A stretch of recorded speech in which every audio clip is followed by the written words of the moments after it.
Hello everyone and welcome to mister इंट्रोडेंट YouTube channel. आज इस वीडियो में हम चिपको मूवमेंट यानी चिपको आंदोलन की बात करने वाले हैं। इंडियन हिस्ट्री में बहुत ही इंपॉर्टेंट एनवायरमेंटल मूवमेंट रहा है। इसका हिस्टोरिकल बैकग्राउंड समझेंगे, किस तरीके से बिश्नोई समाज का बहुत ही इंपॉर्टेंट रोल था 17वीं सेंचुरी में इस आंदोलन का एक बिगिनिंग या स्टार्ट देने के लिए। फिर मॉडर्न चिपको मूवमेंट किस तरीके से उत्तराखंड के पहाड़ों से स्टार्ट हुआ, गौरा देवी और बहुत सारी जो औरतें हैं, क्योंकि इस मूवमेंट को हम लोग वुमेन लेड या वुमेन एम्पावरमेंट का एक बहुत ही इंपॉर्टेंट मूवमेंट है मानते हैं, तो किस तरीके से औरतों का रोल रहा है। उसके अलावा कई जो इम्पोर्टेंट एनवायरमेंटलिस्ट रहे हैं, सुंदरलाल बहुगुणा, चंडी प्रसाद भट्ट, इनके बारे में भी जानेंगे। फिर किस तरीके से ये मूवमेंट जो था ये बहुत ही ज़्यादा सक्सेसफुल रहा, क्या इसके आउटकम्स रहे, कि आज की डेट में भी किस तरीके से ये जो आपका एनवायरमेंटल डिग्रेडेशन है या फिर फॉरेस्ट कंजर्वेशन के क्षेत्र में बहुत ही इंपॉर्टेंट मूवमेंट है, और बहुत सारे दूसरे मूवमेंट्स को भी ये इंस्पायर करता है। तो इन सभी बातों को इस वीडियो में इन डिटेल डिस्कस करने वाले हैं। So without wasting much time, let us start with the video, the Chipko movement. You can see the writing on the pavement. Young kids, they're growing up in basements. Online, a whole new generation. I'ma make mine so you. सबसे पहले हम लोग समझते हैं कि ये जो movement है, चिपको का मतलब क्या होता है। चिपको का लिटरल मीनिंग है टू हग और टू एम्ब्रेस, यानी चिपक जाना किसी को, बहुत ही किसी चीज़ को, या यहाँ पर हम लोग बात कर रहे हैं पेड़ों की, तो पेड़ों से चिपक जाना या पेड़ों को गले लगा करके एक खड़े हो जाना। किस लिए? उनको सेव करने के लिए, उनको प्रोटेक्ट करने के लिए। ये जो आंदोलन है ये इंडियन हिस्ट्री में बहुत ही आपका 17वीं सेंचुरी से भी रहा है, और साथ ही साथ बहुत ही समय से लोगों का जो पेड़ के प्रति जो एक क्योंकि आप देखोगे अगर हिंदू रिलीजन में या दूसरे भी जो रिलीजन्स है इंडिया से जो ओरिजिनेट हुए हैं, वहाँ पर क्या है कि पेड़ों में बहुत ज़्यादा लोगों की आस्था रहती है, पेड़ों की पूजा भी करते हैं वो, और साथ ही साथ पेड़ों की बहुत ज़्यादा इंपॉर्टेंस है क्योंकि उसी से आपको लकड़ी मिलती है जिससे घर का चूल्हा जलता है, और साथ ही साथ जो वेजिटेबल्स है, फ्रूट्स है, सब कुछ आपको पेड़ों से मिलता है। तो आम जो लोग हैं उनके बीच में पेड़ों की बहुत ज़्यादा इंपॉर्टेंस हमेशा से ही रही है। चिपको आंदोलन की जो हम लोग बात करने वाले हैं वो 1970s में आपके जो हिमालयाज का रीजन है, जो आपका उत्तराखंड उस टाइम पर उत्तर प्रदेश में था, तो उत्तर प्रदेश का जो भी इंपॉर्टेंट रीजन्स थे वहाँ पर ये एक बहुत ही ड्रास्टिक एनवायरमेंटल डिग्रेडेशन से बचाने के लिए, या आपका फॉरेस्टेशन को, एफॉरेस्टेशन को प्रमोट करने के लिए, या डिफॉरेस्टेशन से जंगलों को बचाने के लिए एक बहुत ही इंपॉर्टेंट मूवमेंट रहा था, जो कि धीरे धीरे पूरे नॉर्थ इंडिया में फैल गया, और वहाँ से आपके पूरे इंडिया में इसने बहुत ज़्यादा एनवायरमेंट को लेकर लोगों को जागरूक करा। इसमें होता क्या था, इसमें क्या है कि आप लोग जो होते थे, या बेसिकली जो गाँव की महिलाएं होती थी, वो पेड़ों से करके उनको गले लगा करके, अगर कोई उन्हें काटने आता था तो वो पेड़ों को गले लगा करके खड़े हो जाती थी और इस चीज का विरोध करते थे। इसका हिस्टोरिकल बैकग्राउंड हम लोग समझेंगे। देखो, जो राजस्थान में आपका एक इंपॉर्टेंट बिश्नोई समाज है, बिश्नोई समाज के जो लोग हैं उनके आप रिलीजन में भी अगर देखते हो, या उनके जो फाउंडर थे गुरु जम्बेश्वर, उन्होंने भी जो इम्पोर्टेंट प्रिंसिपल्स दिए थे उसमें एक आपका आता है ट्रीज़ को सेव करना, या ट्रीज़ के लिए एक तरीके से आस्था रखना मन में। पेड़ों की बहुत ज़्यादा इम्पोर्टेंस थी इस समाज में। तो इससे ही एक बहुत ही फेमस स्टोरी की तरह हम लोग इस किस्से को समझेंगे। हुआ क्या था कि 1730 में क्या हुआ था, एक अभय सिंह नाम के जोधपुर के राजा थे, जिन्होंने खेजड़ी के जो जंगल थे, खेजड़ी एक जगह है जोधपुर में ही, वहां के जंगलों में पेड़ों को काटने का आदेश दिया राजा ने, क्योंकि उन्हें अपना कुछ महल बनवाना था या महल में कुछ लकड़ी की चीजें करवानी थी, तो उसके लिए उन्होंने जंगल को काटने का आदेश दिया। अब वहां के जो लोकल जितने भी लोग थे, वहां पर रहने वाले जो विलेजर्स थे, उनको लीड कर रही थी अमृता देवी। अमृता देवी ने इसके खिलाफ आवाज उठाई। ये बिश्नोई समाज से थी अमृता देवी। इन्होंने पेड़ों को काटने से रोकने के लिए वहां पर ये खड़ी हो गई पेड़ों के सामने, और इन्होंने मना करा। जो भी सोल्जर्स थे, जो भी सैनिक थे, तो उन्होंने क्या किया, जो सोल्जर्स थे वो उनसे पैसा मांगने लगे या ब्राइब लेने की कोशिश करने लगे, जिसके लिए उन्होंने मना भी कर दिया। और अमृता देवी बिल्कुल अपने पूरे परिवार के साथ में वहां पर डट गई कि वो पेड़ों को नहीं काटने देंगी। लेकिन जो सोल्जर्स थे, क्योंकि राजा का आदेश था, और सोल्जर्स भी बहुत ज्यादा अपने आप से उन्होंने स्टेप लेकर के अमृता देवी की पूरी फैमिली को मार दिया। फिर उसके बाद में वहां पर जितने भी लोग थे उस पूरे समाज समाज के सबने वहाँ पर इस चीज़ को प्रोटेस्ट को आगे बढ़ाया। 300 के ऊपर यानी 363 के अराउंड जो बिश्नोई समाज के लोग थे उन सबको मार दिया गया। फिर वहाँ के जो राजा थे जिन्होंने ये ऑर्डर दिया था अभय सिंह, उनको जब ये चीज़ें पता चली कि सोल्जर्स ने इस तरीके से कर दिया है तो उनको इस चीज़ का बहुत ही बुरा लगा। फिर उन्होंने आदेश एक पास करा दैट कि जहाँ जहाँ बिश्नोई समाज के लोग रहेंगे वहाँ वहाँ कभी भी पेड़ नहीं काटा जाएगा। तो ये एक बहुत ही इंपॉर्टेंट आप कह सकते हैं हिस्टोरिक कंटेक्स्ट में एक बहुत ही इंपॉर्टेंट स्टोरी है और एक्चुअल रियल इंसिडेंट है ये, जो कि इंस्पायर करता है भारत के लोगों को पेड़ों को बचाने के लिए। इसी से इंस्पायर होकर हम लोग आगे मॉडर्न चिपको मूवमेंट की बात करेंगे, जो कि आपका बेसिकली ये उत्तराखंड के कई सारे एरियाज आज के समय पे और उस समय पे उत्तर प्रदेश का जो नॉर्दर्न पार्ट था यानी चमोली डिस्ट्रिक्ट में, जहाँ पर आप देखते हो कि गौरा देवी जो है या जो इम्पोर्टेंट आपके इन्वायरमेंटलिस्ट थे सुंदरलाल बहुगुणा, चंडी प्रसाद भट्ट, इन सब के जो मूवमेंट्स थे वो वहीं से उन्होंने स्टार्ट किया। अब इसका स्टार्टिंग पॉइंट क्या है, 1970s में एक आप संघ बनाया गया या जिसे आज मंडल भी कहते हैं, दैट इज DGSS या आज के समय पे DGSM, that is Dasholi Gram Swaraj संघ या दशौली ग्राम स्वराज मंडल। ये क्या था, ये एक ग्रुप ऑफ पीपल था या एनवायरमेंटल एक्टिविस्ट थे जो कि लोगों को अवेयर कराते थे कि किस तरीके से पेड़ों को बचाना चाहिए, पेड़ों का संरक्षण करना चाहिए। और इसके जो फाउंडर मेंबर थे वो थे आपके चंडी प्रसाद भट्ट। ये आसपास के उत्तराखंड के एरियाज में और नॉर्दर्न इंडिया में ये बहुत ज़्यादा सोशल एक्टिविटी करते थे और लोगों को जागरूक करने का इन्होंने स्टार्ट किया था, लोगों को जागरूक करना।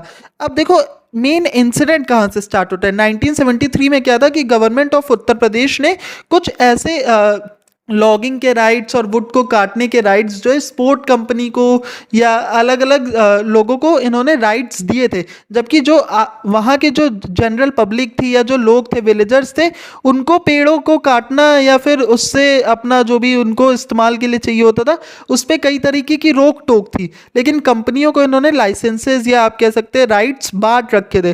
तो इससे जो भी अलकनंदा वैली और जो हिमालय रीजन जो था वहाँ पर लोग बहुत ज़्यादा इस बात से नाखुश थे और बहुत ज़्यादा डिस्टर्ब थे। उन्हें लग रहा था कि सरकार ने ना उनसे कंसल्ट करा, ना उनको प्रॉपर राइट्स नहीं है, और जो दूसरे जो कमर्शियल पर्पस के लिए जो लोग इन लकड़ियों का इस्तेमाल करना चाहते हैं उन्हें सरकार ने परमिशन दे दी।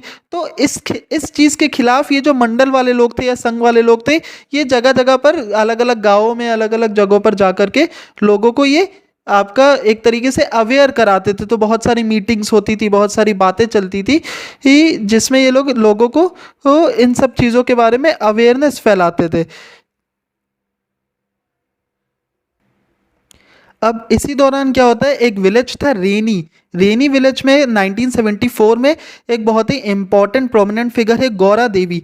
होता क्या है, किस्सा इस तरीके से है कि आपके यही जो लोग थे जिनको राइट्स मिले हुए थे, ये जंगल की कटाई करने वहाँ पर पहुँचते। अब गौरा देवी के पास में एक छोटी बच्ची जाती है, वो उनको बताती है। अब गौरा देवी को बहुत ज़्यादा इन्वायरमेंट के मूवमेंट्स और इन सब के बारे में नहीं मालूम था, लेकिन इनके घर वाले जो थे वो इन संघ में इन्वॉल्व थे और इससे ही कहीं ना कहीं बातें चलती रहती थी घर में कि इस तरीके से पेड़ों को काटा जा रहा है। तो गौरा देवी क्या होती है, बहुत सारी अपने आसपास जितनी भी महिलाएं थी इस गांव में सबको इकट्ठा करती है, महिलाओं को ले जा करके वो वहां पर और पीसफुल प्रोटेस्ट करती है, चिपको आंदोलन करती है। पेड़ों से महिलाएं जो है वो गले लग करके या चिपक करके खड़ी हो जाती है और प्रोटेस्ट करती है कि हम इन पेड़ों को नहीं कटने देंगे। और यही जो है इंडियन हिस्ट्री में चिपको मूवमेंट सबसे इंपॉर्टेंट जो आपका फेज रहा है वो चिपको आंदोलन का इसी को माना जाता है कि जो गौरा देवी है ऑल्दो ये दूसरे लाटा विलेज से ये बिलोंग करती थी, लेकिन उस वक्त पर ये रेनी विलेज में थी। तो रेनी विलेज में क्या होता है, जब लोग आते हैं पेड़ों को काटने के लिए तो वो वहाँ पर प्रोटेस्ट करती हैं और धीरे धीरे ये प्रोटेस्ट बहुत ही ज़्यादा फेमस होने लगता है। और अंत में क्या होता है कि इतने हद तक ये बढ़ जाता है प्रोटेस्ट कि सरकार को भी पीछे हटना पड़ता है, लाइसेंसेस को कैंसिल करना पड़ता है और ये जो पेड़ होते हैं इनको आखिर में ये बचा लेती हैं। बहुत ही इंपॉर्टेंट और प्रोमिनेंट फिगर है चिपको आंदोलन की गौरा देवी। इन्होंने पूरा जितने भी वुमेन थे विलेजेस की सबको एक तरीके से साथ में जोड़ा और इन्होंने इस मूवमेंट को एक वुमेन लेड या वुमेन इनिशिएटेड मूवमेंट बनाया। Gaura Devi's leadership and courage inspired other villagers and activist to join the protest and stand against the commercial logging activities. The women led by Gaura Devi created a human barricade around the trees and continued their peaceful protest for several days several days, drawing attention and support from environmental activists, intellectuals and the media.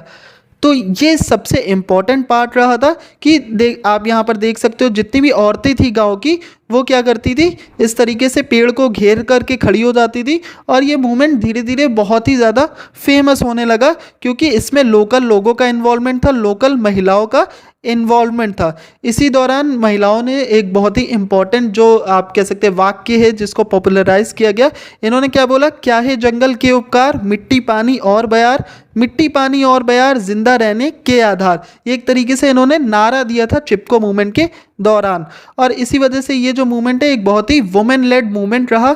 इसके बाद देखो आपके सुंदरलाल बहुगुणा और चंडी प्रसाद भट्ट, इन्होंने क्या किया, इस movement को जगह जगह पर पूरे नॉर्थ इंडिया में आपके और फिर ईस्ट इंडिया में यानी जितने आपके असम, मेघालय और जितने नॉर्थ ईस्ट के जितने इम्पोर्टेंट स्टेट्स है वहाँ पर इसे फैलाया। जहाँ जहाँ पर डिफॉरेस्टेशन होती थी, जहाँ जहाँ पर इस तरीके से जंगलों को काटा जा रहा था, पेड़ों को काटा जा रहा था, वहाँ वहाँ पर इन्होंने धीरे धीरे करके फैलाया। अब जो सुंदरलाल बहुगुणा है ये भी बहुत ही इंपॉर्टेंट एंड और एक ग्रास रूट से जुड़े हुए यानी बिल्कुल लोकल लेवल पर बिल्कुल गाँव गाँव में जा करके काम करने वाले ये एक इम्पॉर्टेंट इन्वायरमेंटलिस्ट है।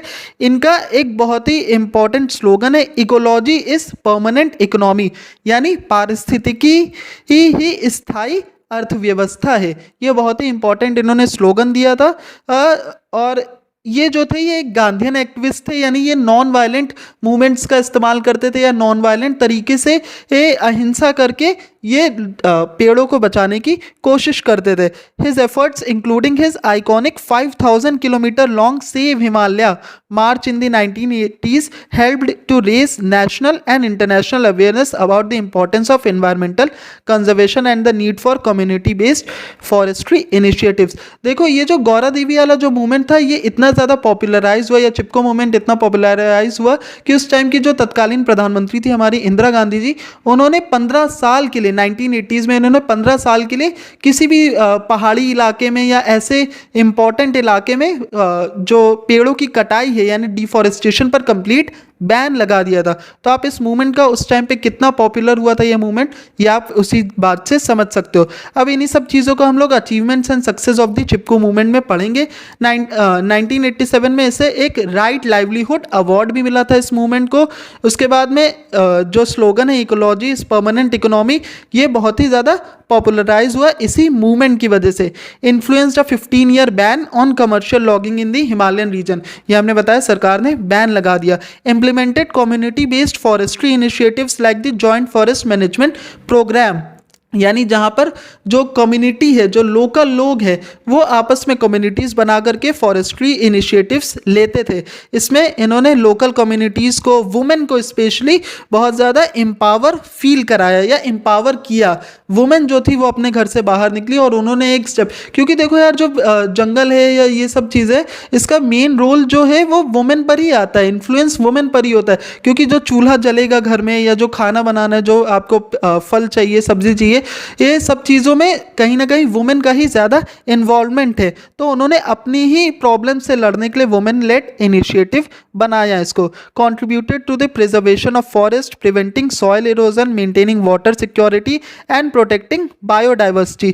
इसमें छोटे छोटे ग्रास रूट लेवल पे जो इन्वायरमेंटल, देखो ये एक होता नहीं कि एक बड़ा मूवमेंट हो जाता है तो वही चीज़ इस लोग जगह जगह पर रिपीट करते। तो पूरे नॉर्थ इंडिया में, पूरे ईस्ट इंडिया में और पूरे इंडिया के अलग अलग सेंट्रल पार्ट्स में ये मूवमेंट अलग अलग समय पे होता रहा है। कश्मीर की वादियों में होता रहा है, आपके डोंगरी बहुत फेमस एक जगह है, फिर आपके बहुत सारे हिमाचल प्रदेश के कई सारे जंगलों में छोटे छोटे ऐसे इन्वायरमेंटल मूवमेंट्स को इसने जन्म दिया। चिपको आंदोलन ने advocated for the recognition and protection of rights of local communities over there natural resources. जो ट्राइबल पीपल है या जो लोकल लोग हैं उनको राइट्स दिए गए कि उनका जो जंगल है वो आदिवासियों का है या जो गांव वाले हैं उनका है। तो इस तरीके कई सारे पॉलिसीज बनी भारत में, कई सारे एनवायरनमेंट से रिलेटेड लॉज बने, क्लाइमेट चेंज को बहुत ज़्यादा ग्लोबल रिकॉग्निशन मिला। ये मूवमेंट इतना फेमस हो गया था कि ग्लोबली भी लोगों को इससे मजबूर किया फॉरेस्ट को काटने से रोकने के लिए और इस बारे में और ज़्यादा सोचने के लिए। Promoted and revive traditional knowledge practices and wisdom related to forest conservation. The Chipko movement has been successful in getting all trees felling banned in areas having an. देखो इससे कई सारे लॉज निकले हैं, जिसमें से एक और प्रोमिनेंट लॉ क्या है कि 1000 मीटर से ऊपर के एल्टीट्यूड में अगर कोई पेड़ लगे हुए तो उनको तो काटना बैन किया गया। साथ ही साथ जिनका 30 डिग्री तक का अगर स्लोप है किसी पेड़ों का, या जिन जगहों पर वो वहाँ पर लगे हुए हैं तो वहाँ पर भी इन्हें काटने को बैन करा गया। तो ये बहुत ही इंपॉर्टेंट एक मूवमेंट रहा था। इससे रिलेटेड अगर आपके मन में अभी भी कुछ डाउट्स तो आप मुझसे कमेंट सेक्शन में पूछ सकते हैं। नोट्स आपको मेरे टेलीग्राम चैनल पर मिल जाएंगे। So I hope you like this video. Thank you for watching.